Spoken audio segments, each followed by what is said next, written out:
Hi, I'm Nathan Camarillo, Executive Producer on Crysis 2. It's a great pleasure for me to welcome you today to the first episode of Crysis 2 TV. Over the next couple of months, we'll provide you with lots of great updates to get you excited about Crysis 2. In this first episode, you'll learn more about the origin of the Crysis series and some teasers on what you can expect in the future. So join us now for a behind-the-scenes look at Crysis 2.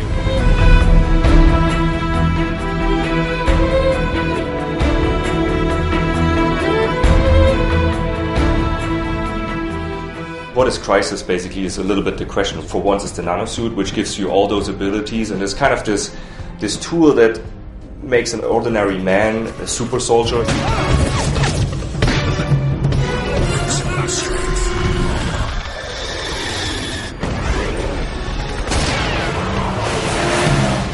How Crysis 1 starts is you're sent to this island. There's an archaeology team that discovered something. There's like an alien presence on this island and they're really dangerous. And the story for Crysis 2 is more about finding a little more out about the alien and actually ways to defeat them.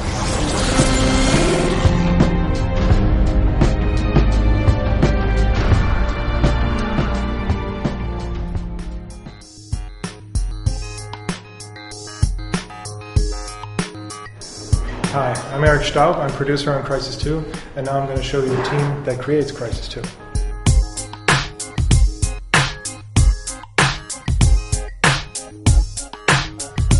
This is the animation department, basically where we create all the animation, skinning, rigging for all the characters in Crysis 2.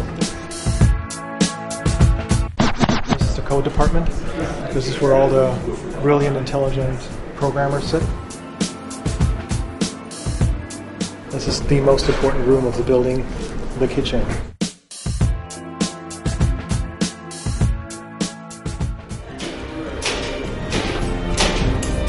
I'm Steve Bender, Animation Director here on Crysis 2.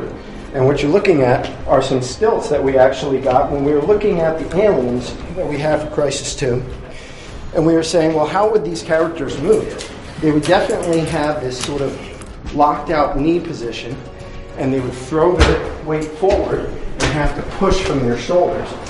But how can we get ourselves to move like that? And we came up with this idea of creating these types of stilts. And that allowed us to be able to walk around very much like our grunts would.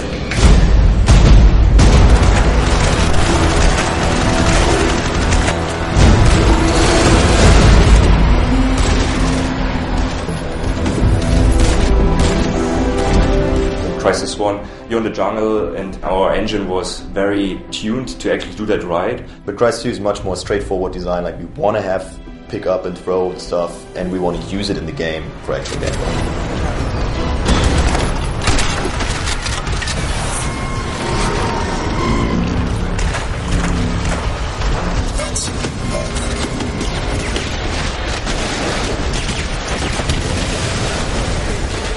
You know, what is the thing the company really excels at when you compare it to any other game studio?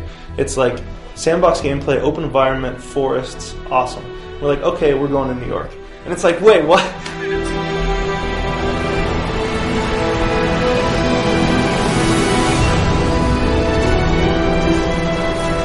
How do you take a city, which traditionally is totally like linear corridor shooter, and make it feel like the games that we've put out before? We know that the fans are expecting this stuff and we have to deliver.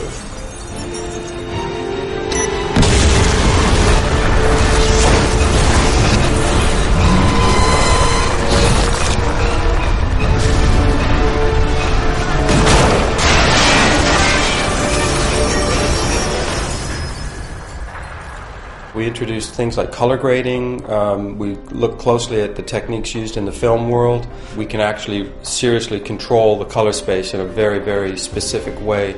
Pin certain parts of the color space down and shift other ones around. We can have triggers that have indoor lighting, then go outside, and we can change the backlighting in a much, much more controlled way. All the new cool features that we showed at GDC and stuff, I mean, to see the features running on PC, PS3 and 360 all at the same time, all being run by a designer who's on a PC designing it and can pick up a controller and play either one at any time. It's really our first time as a company to reach all of these people who maybe only saw a video or saw something on YouTube showing the old game.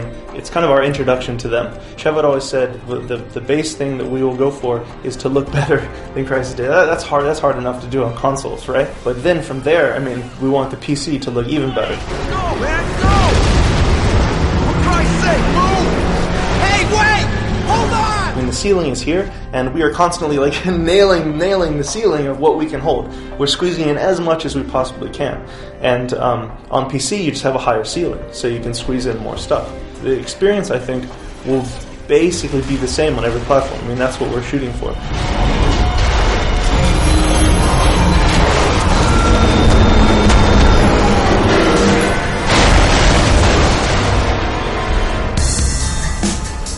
One half of the building, one half of the art department.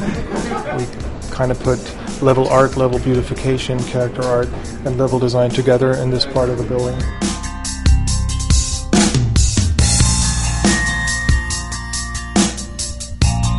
This has two names.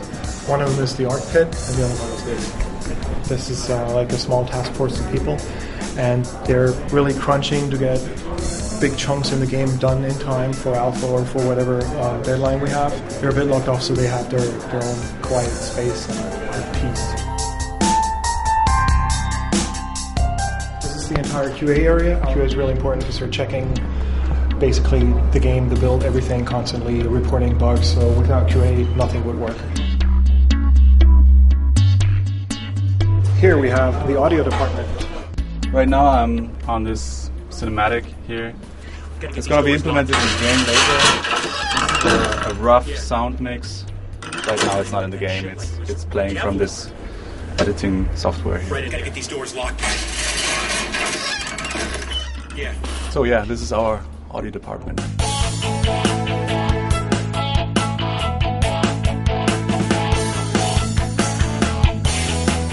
I hope you enjoyed our little tour through the Crytek office and the Crysis 2 production team, and I hope you enjoyed playing the game.